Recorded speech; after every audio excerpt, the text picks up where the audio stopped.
Hello Capricorn, Sun, Moon, Rising, and Venus signs. Kamusta kayo? Sana po ay nasa mabuti kayong kalagayan. Welcome back po sa Star Tarot. Kung bago kayo rito, welcome din kayo. Thank you sa inyong support. I truly appreciate it. God bless you all. Capricorn, paunang mensahe po ninyo, caution. Ayan, so maging maingat kayo, Capricorn. Be cautious, maging maingat kayo.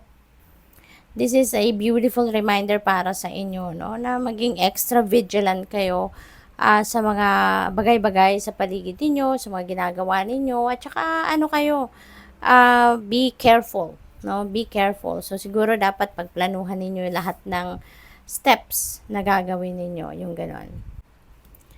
What else? We have change. Falling leaves do not signify the end but the beginning of a fruitful season. That's very true. Hindi ba? Pag meron nagtatanggal, di ba, ng mga dahon, fall season na sa buhay ninyo sa ngayon, ano? Falling leaves are happening na. So, panahon na para magbago. Panahon na para baguhin ang inyong sitwasyon. You're going to create some change sa buhay ninyo na hinahangad din nyo na isang maging fruitful na sitwasyon sa buhay ninyo. You are heading towards positivity, you're heading towards progress. Ito na yung gusto ninyong pagbabago, na magkaroon na kayo ng progresibong buhay, mag-prosper kayo sa kung ano man ang mga binabalak ninyo, no? Gawin.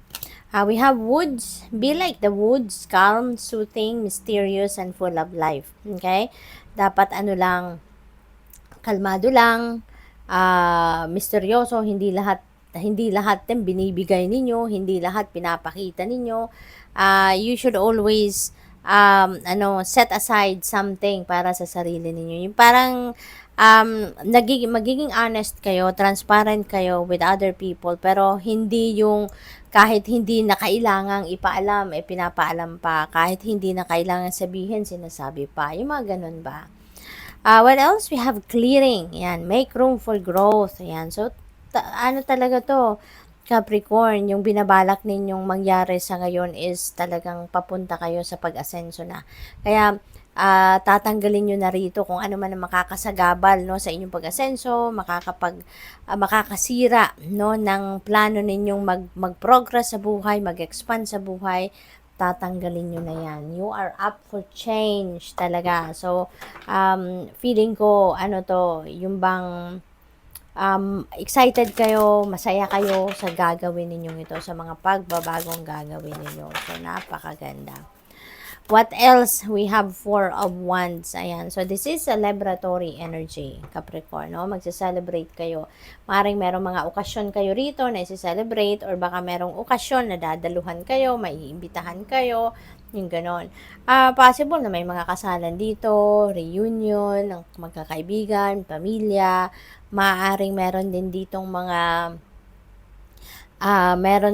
magaganap na mga engagement, yung gano'n, ano. So, kung ano man ang dahilan ng okasyon na to or ng celebration na to, enjoy na lang ninyo yan, no? Deserve din naman ninyo yan, ano?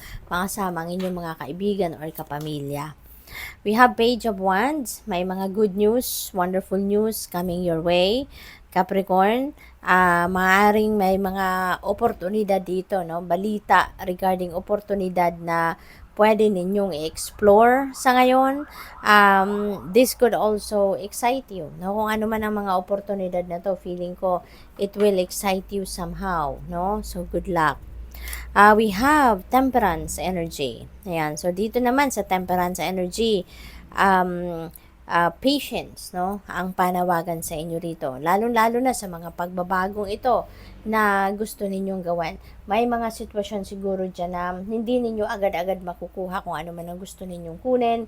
Hindi ninyo agad-agad magagawa, no? For some reason, 'di ba? Hindi perfect ang lahat ng journey sa buhay. Kaya meron ditong pagkakataon siguro wherein matetest yung patience ninyo. Kaya wag kayong magmamadali, no? Be patient, learn to wait, no, for the right time, yung ganon. And ang tawag dito, wag nating ipilit. Kung alam nating hindi talaga pwede, wag na nating ipagpilitan yan kasi mas lalong makukumplika yan, mas lalong magtatagal yan, yung gano'n, ano, na pinupush ng pinupush. Di ba nga, let's say, may, kunyari, may final kayong something, papeles, no, may ina-applyan kayo, na kahit ano man, kahit trabaho, or kahit anong application, ano, na maaring final ninyo. Tapos, di ba, may mga institution na ayaw nilang nagpa-follow up ka. Kasi the more na nagpa-follow up ka, mas lalo daw na magtatagal tuloy, no, yung proseso ng papel mo. Yung ganon. Nangyari na sa akin yan. Kaya, I'm just sharing my experience din sa inyo. Na nangyari na yan, na hindi pwedeng, na sinabihan na lang ako ng opisina na hindi pwedeng mag-follow up. No, maghintay na lang ng sulat, maghintay na lang ng email, maghintay na lang ng correspondence from them. Kasi anyways, no, may proseso. Kaya may sinusunod din silang proseso. Kaya kailangan na lang din na maghintay. So maybe may ganun din kayong sitwasyon na maaaring ma-encounter. Kaya kailangan na lang ninyo na magpasensya. Okay? At maghintay. So, we have 5 of cups. Ayan. So, ang iba sa inyo dito may sadness, no? Na nararamdaman. Parang nalugmo kayo, parang na-frustrate kayo, yung ganon, low vibe kayo. So, ano kayo, Capricorn? No, wag na kayong malungkot as much as possible. Wag na kayong magtagal sa sitwasyon na to, sa low vibration energy na to.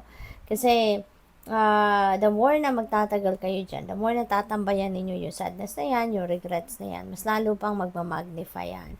Mas lalong mag-a-attract yan ng marami pang bagay na ikakalungkot ninyo or marami pang bagay na i-regret ninyo. Kaya, ano na lang, i-transmute na lang ninyo yung energy na to into something positive, no? Para mabaliktad na ang inyong sitwasyon. Tama lang naman yon na i-honor ninyo kung ano yung feelings ninyo. I-honor ninyo yung inyong emotions. Pero, wag na kayong magtatagal, no? Lalo-lalo na kung negative energy, kung low vibe, emotions yan, wag na ninyong tambayan, ano? Para hindi na yan mag-create ng mas marami pang problema. Okay? So, what else? We have 6 of cups. Ayan, may homecoming. Uuwi kayo, no? Maaring nasa abroad kayo or maaring nasa malayong lugar kayo and maybe siguro nami-miss ninyo ang inyong pamilya, mga anak ninyo, kung may anak kayo, mga kapatid, mga magulang ninyo, no? Siguro nagtatrabaho kayo sa ibang lugar, something like that. So, there is homecoming dito.